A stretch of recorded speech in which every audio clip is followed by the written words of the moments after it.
Olá, o tema da nossa mensagem de hoje é Pare de existir e comece a viver.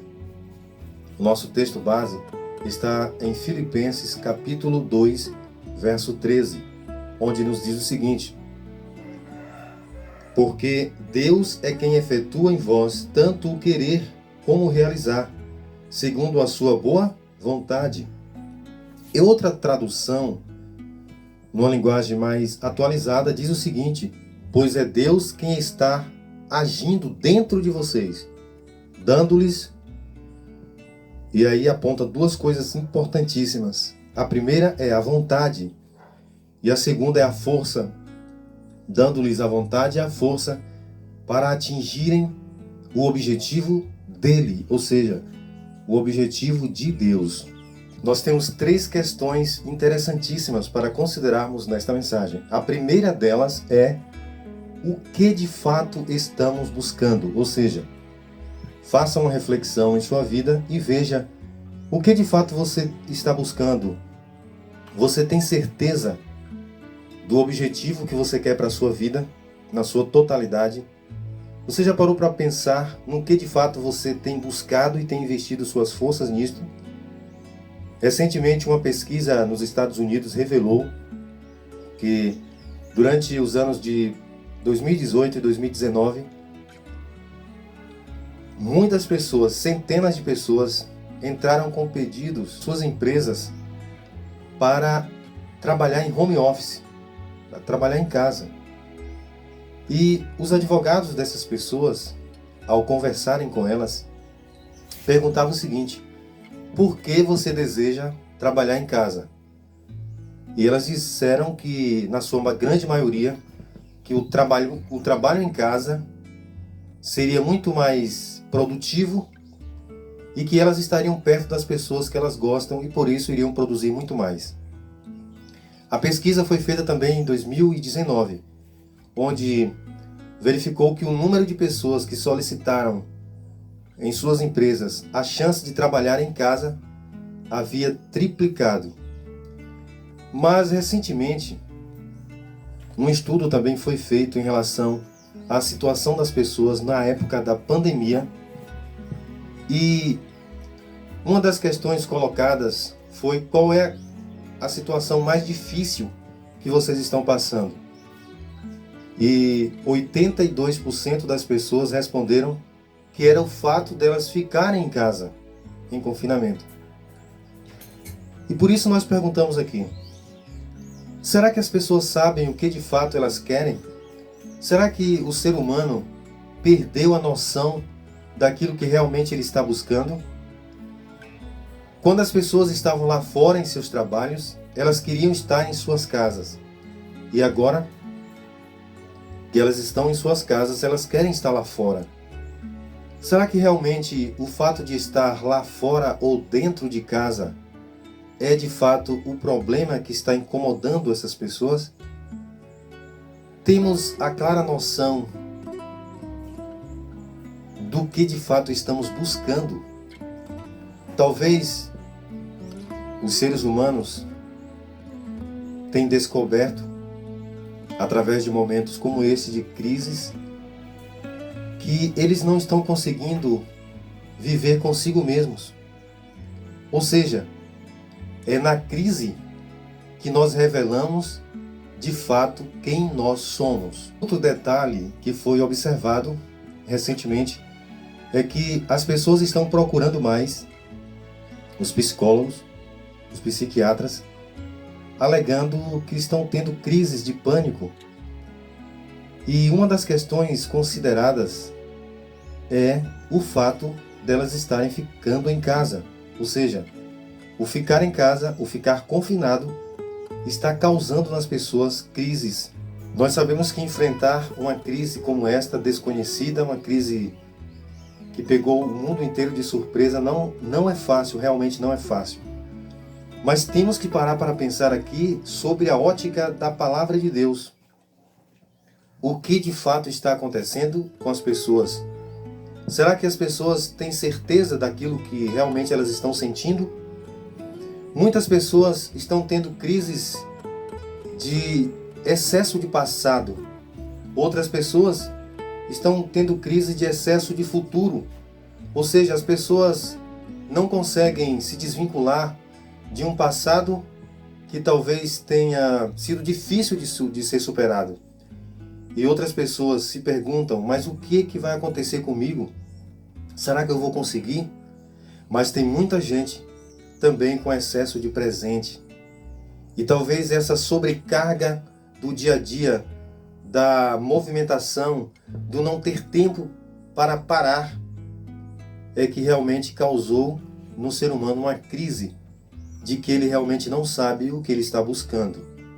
E toda essa situação que nós estamos vivenciando, onde parece que a humanidade revela algo agora também novo, a de não saber a direção para onde está indo, não ter certeza daquilo que quer. Isso gera uma segunda questão. E a nossa segunda questão é: o que você está fazendo com a sua vida?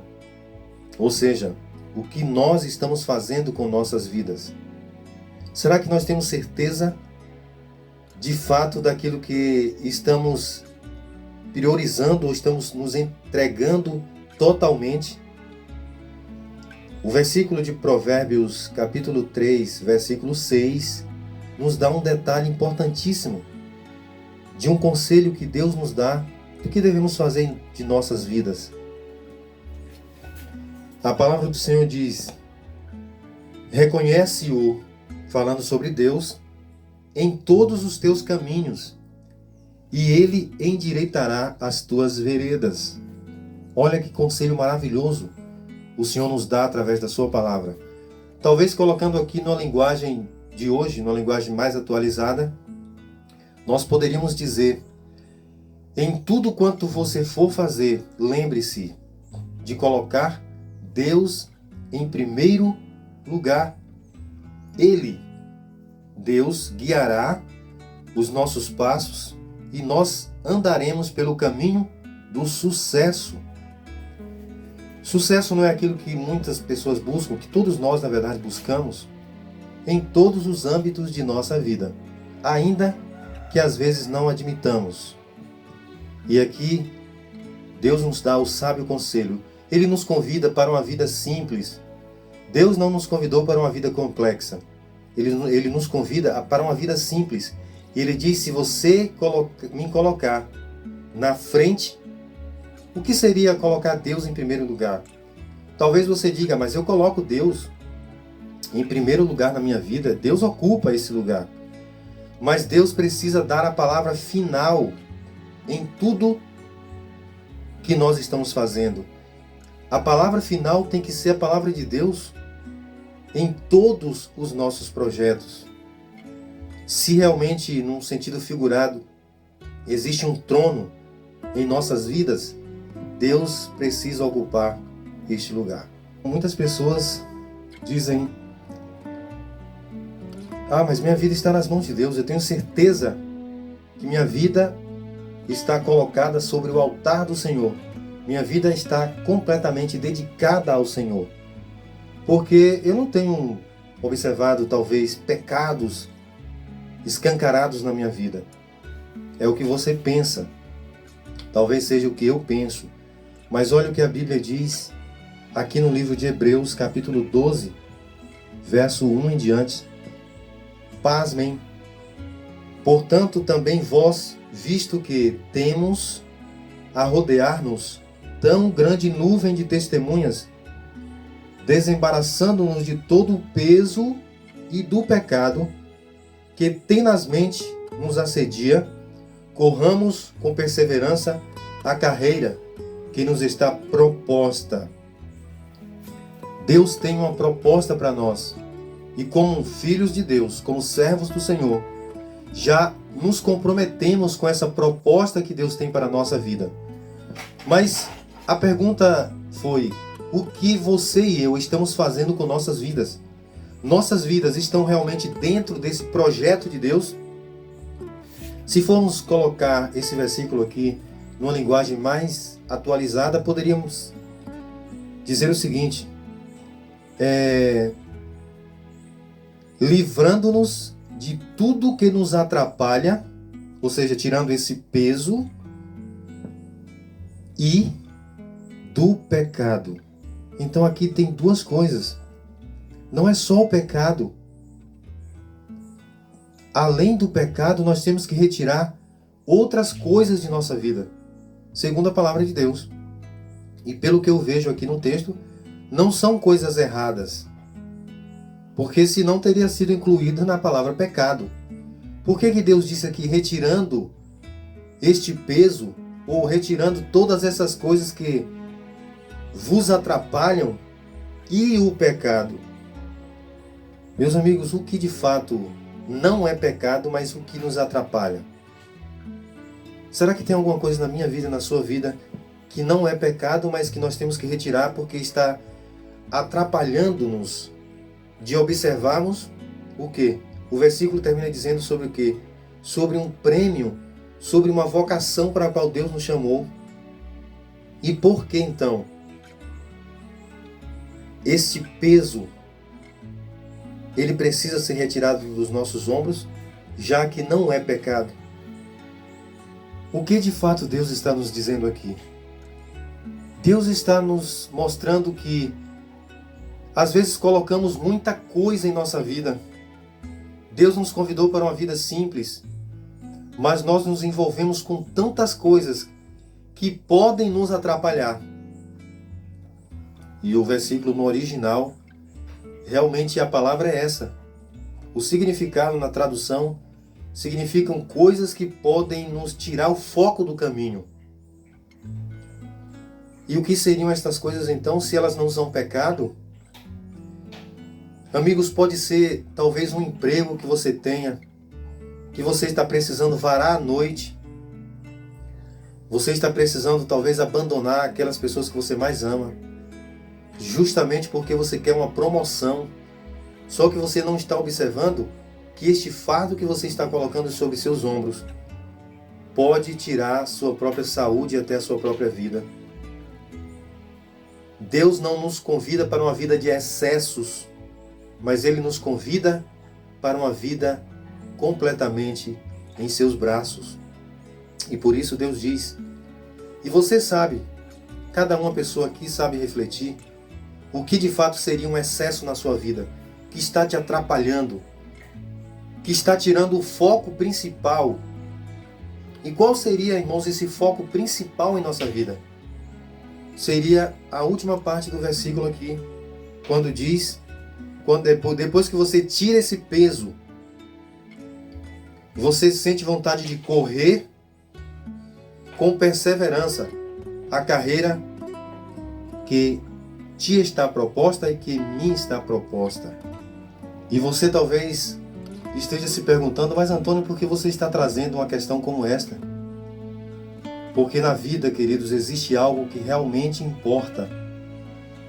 E tudo que passar disto, segundo a palavra de Deus, é excesso. E como nós gostamos de excessos como seres humanos. Quando a gente não tem nada para fazer, a gente inventa. E o que de fato interessa para a nossa vida de acordo com a Bíblia, com a palavra de Deus? É o essencial. Deus nos convida para fazermos o essencial, para focarmos naquilo que é o principal. Nas nossas duas questões que já consideramos aqui, nós temos algo muito profundo. Na primeira, o que de fato você está buscando? Ou seja, nesta correria toda, no dia a dia, na sua rotina, o que de fato você está buscando? O que vai sobrar de tudo isso? A nossa segunda questão também foi o que você e eu estamos fazendo com nossas vidas? Ou seja, nossa vida se resume em quê aqui nesta terra? Vamos parar para pensar muito nisto. E a nossa terceira questão é o que realmente importa, o que é essencial. No capítulo 10 do livro de São Lucas, Jesus Cristo mostra o que de fato deve ocupar o nosso tempo, o que de fato deve ser o nosso foco, ou seja, o que é essencial em nossa vida. Aqui em Lucas, capítulo 10, nós temos a história de Maria e Marta. Jesus estava hospedado na casa de Lázaro. E o interessante é que Marta começou a ficar agitada, mesmo com a presença de Jesus ali. E num dado momento, Marta não suportou mais. Ela ficou com um nível de estresse muito alto e foi questionar Jesus. E vejam aqui no versículo 40, o questionamento de Marta. E por que Marta foi questionar Jesus?